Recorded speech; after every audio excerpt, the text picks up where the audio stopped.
जय हिंद बच्चों। सभी स्टूडेंट्स को ये पता है कि हम लोगों ने फर्स्ट सेमेस्टर में जो है इम्पोर्टेंट क्वेश्चंस की एक सीरीज़ शुरू की थी और उसमें काफ़ी बच्चों को फ़ायदा हुआ होगा, मुझे उम्मीद है। आज से मैं शुरू कर रहा हूँ सेमेस्टर सेकंड के ऊपर और शुरुआत कर रहे हैं हम लोग राजनीति विज्ञान से। तो पहले तो कई स्टूडेंट्स जिनका सवाल ये था कि सर क्या 1 वीक सीरीज या पास बुक या बुक वही रहेगी? बिल्कुल नहीं रहेगी, पेपर का नाम बदल चुका है। ध्यान रहे, राजनीति विज्ञान में इस बार पेपर का नाम जो है आपके रहेगा प्रतिनिधि राजनीतिक भारतीय राजनीतिक विचारक, रिप्रेजेंटेटिव इंडियन पॉलिटिकल थिंकर। बाकी चीज़ें आप लोगों की पहले की तरह ही रहेंगी। यानी जो प्राइवेट बच्चे थे उनके 50 नंबर का होम असाइनमेंट होगा, जो रेगुलर बच्चे हैं उनके मिड टर्म होगा, वो सारी चीज़ें एज इट इज है, उसमें किसी भी प्रकार का कोई इशू नहीं है। इसके लिए आपको जो बुक पढ़नी है वो मैं लास्ट में बता दूंगा।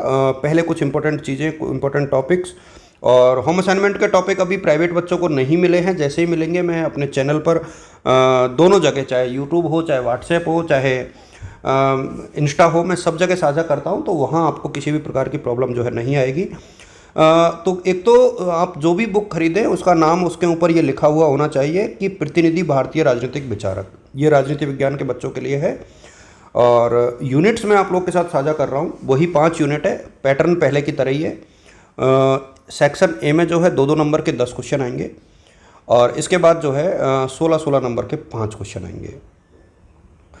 तो इस तरीके का पैटर्न जो है यहाँ पर रहेगा। यदि हम लोग बात करें यूनिट 1 की, तो मनु, कौटिल्य और शुक्र, ये 3 थिंकर जो है हमारे पहले यूनिट में है। यदि मैं अपनी तरफ से बात करना चाहूँ तो मनु के राज्य संबंधी विचार जो है बहुत इंपॉर्टेंट है। और एक चीज़ जो सबको याद रखने लायक है वो ये है कि आपको हर विचारक की लगभग 3 से 4 जो उनकी कृतियाँ हैं, यानी जो राइटिंग्स हैं, जो बुक्स हैं, वो याद करनी है। तो यहाँ पर आप लोग देख पा रहे हो कि एक तो राज्य संबंधी विचार, इसके अलावा जो है ओरिजिन ऑफ स्टेट, राज्य की उत्पत्ति के संबंधित विचार और उसमें उनका योगदान, ये चीज़ें यहाँ से इम्पोर्टेंट बनती है। यदि हम लोग कौटिल्य की बात करें तो कौटिल्य ने तो बहुत सारी चीज़ों को डिस्कस किया है। तो एक तो कौटिल्य का मंडल सिद्धांत बहुत इंपॉर्टेंट है, बहुत इंपॉर्टेंट है मंडल सिद्धांत। इसके अलावा उनके राज्य के तत्व बहुत इंपॉर्टेंट है और राजा की जो विशेषताएं हैं और उसकी योग्यताएं हैं वो कौटिल्य ने बहुत अच्छे से फोकस की थी। तो एक तो मंडल सिद्धांत और उनकी क्वालिफिकेशन और उनके राज्य संबंधी विचार, ये थोड़ा सा आप लोग डिटेल से पढ़ें। शुक्र की यदि हम लोग बात करें तो शुक्राचार्य की दंडनीति बहुत फेमस रही है, तो दंडनीति को आप लोग देखें। एक जो है शुक्र का जो है राज्य और राज्य के कार्य, ये भी काफ़ी फेमस जो चीज़ें रही हैं, तो ये आप लोग देख करके चलें। पेपर पहले की तरह वही पैटर्न रहेगा, तो वहाँ किसी को कोई इशू नहीं आना चाहिए। राजा राम मोहन राय के ऊपर हम लोग बात करें तो राजा राम मोहन राय ने सबसे ज़्यादा जो काम किया था वो सामाजिक सुधार के ऊपर किया था। तो उनके सामाजिक सुधार के संबंधित योगदान और शिक्षा पर उनका जो कंट्रीब्यूशन है यानी योगदान है वो आपको पढ़ना है। यदि स्वामी दयानंद सरस्वती की हम लोग बात करें तो दयानंद सरस्वती जी का जो रिलीजियस रिफॉर्म्स हैं ये बहुत इंपॉर्टेंट है। धार्मिक सुधार उन्होंने किस प्रकार से किया और उनका क्या योगदान इसमें रहा। और भारतीय राष्ट्रवाद, ये भी एक इम्पॉर्टेंट है। स्वामी विवेकानंद जी के बारे में बात करें तो दोबारा उनका भारतीय राष्ट्रवाद और सामाजिक सुधार पर उनका योगदान बहुत बहुत ज़्यादा इम्पोर्टेंट है। मेरे हिसाब में विवेकानंद जी को तो आप जितना पढ़ोगे उतना ही आपके काम आएगा, तो विवेकानंद जी को पूरा पढ़ के जाएं। एग्ज़ाम के हिसाब से राजा राम मोहन राय ज़्यादा इम्पोर्टेंट है।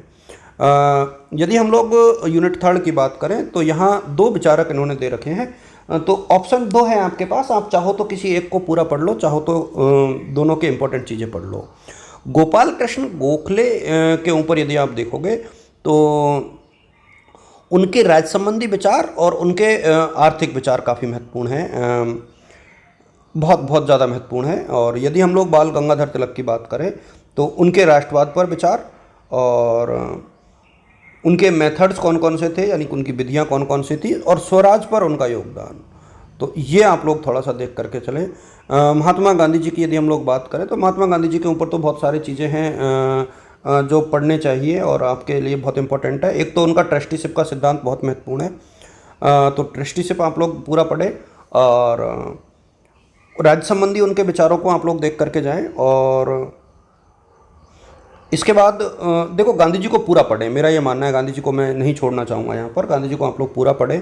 उनके माई एक्सपेरिमेंट बिट्टू पढ़ें, उनका जो है व्यक्तिवाद पढ़ें, उनके साध्य और साधन को पढ़ें, उनके असहयोग आंदोलन को पढ़ें, उनकी अहिंसा को पढ़ें, है ना, उनके सत्याग्रह को पढ़ें, सत्य को पढ़ें। तो ये गांधी जी के ऊपर मैं सारी चीज़ें पढ़ने की सलाह आपको दूंगा। इसके बाद नेहरू जी की हम लोग बात करें तो नेहरू जी का समाजवाद बहुत फेमस है। तो समाजवाद और उनके पंचशील के सिद्धांत भी छोटे क्वेश्चन में आ सकते हैं। लोकतांत्रिक समाजवाद बहुत इंपॉर्टेंट है। तो एक तो नेहरू जी का आप लोकतांत्रिक समाजवाद पढ़ें और खाली समाजवाद पढ़ें, और गांधी जी को पूरा पढ़ें। गांधी जी के ऊपर मैं कोई गैस लगाने का मूड में नहीं हूँ, तो वहाँ से आप लोग पूरा पढ़िए गांधी जी को। आपकी नॉलेज के हिसाब से बहुत इंपॉर्टेंट है। भारत गांधी का देश है, तो गांधी के बारे में आपको पढ़ना चाहिए, जानना चाहिए। डॉक्टर बी आर अम्बेडकर की बात करें तो देखिए, दोनों जगह इनके कंट्रीब्यूशन बहुत इंपॉर्टेंट हैं। आप चाहो देखोगे कि सामाजिक न्याय पर उनका क्या कंट्रीब्यूशन रहा है और भारतीय संविधान के निर्माण में उनका क्या योगदान रहा है। तो दो चीज़ें तो यहाँ से आपको देखनी है कि न्याय संबंधी सामाजिक न्याय पर उनका योगदान, और इसके बाद जो है भारतीय संविधान पर उनका योगदान। यदि हम लोग एम एन राय की बात करें तो नव मानवतावाद को आपको देखना है। नव मानवतावाद बहुत इंपॉर्टेंट है यहाँ पर। तो नव मानवतावाद को आप पढ़ोगे तो मेरे सामने एम एन रॉय में से क्वेश्चन मिल जाएगा। यदि हम लोग जेपी की बात करें, जयप्रकाश नारायण की, तो उनकी टोटल क्रांति, समग्र क्रांति बहुत इंपॉर्टेंट है, और दल विहीन जो लोकतंत्र है वो भी बहुत इंपॉर्टेंट है। तो ये चीज़ें आप लोगों को देखनी चाहिए मेरे सामने। मैं फिर बता दूं कि ये कुछ वेबसाइट्स हैं, यहाँ से आप लोग ऑनलाइन इन चीज़ों को देख सकते हो। ई ज्ञान कोश से भी आपको काफ़ी चीज़ें मिल जाएंगी, आपको इन्फिलिप से भी कुछ चीज़ें मिल जाएंगी, ई पाठशाला पर भी आपको काफ़ी चीज़ें मिल जाएंगी। इसके अलावा जो है जो इम्पोर्टेंट राइटिंग्स है मेरे सामने, वहाँ आप लोग बी एल फड़िया जी की बुक ले सकते हो, क्योंकि बुक पढ़ना बेहद ज़रूरी है, मेरा अभी भी ये मानना है।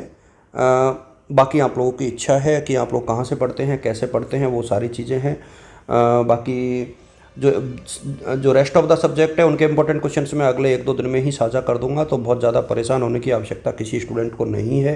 आप लोग देख के चलिए। और अगला जो वीडियो है मैं कोशिश करूंगा कि ज्योग्राफी या फिर हिंदी में से किसी एक का बनाया जाए, तो ज्योग्राफी के चांसेस ज़्यादा हैं। इसके बाद धीरे धीरे जो है रेस्ट ऑफ द जो सब्जेक्ट है उनका भी मैं वीडियो आप लोग के साथ साझा करूँगा।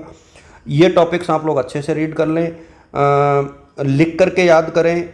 लिख कर याद करना बहुत ज़रूरी है। उनको मेमोराइज करें, उनको याद करें, मनन करते रहें। यदि जो मेथड्स हैं, वो एक मेथड ये भी है टीचिंग का, याद करने का, कि आप वॉइस रिकॉर्ड कर लें।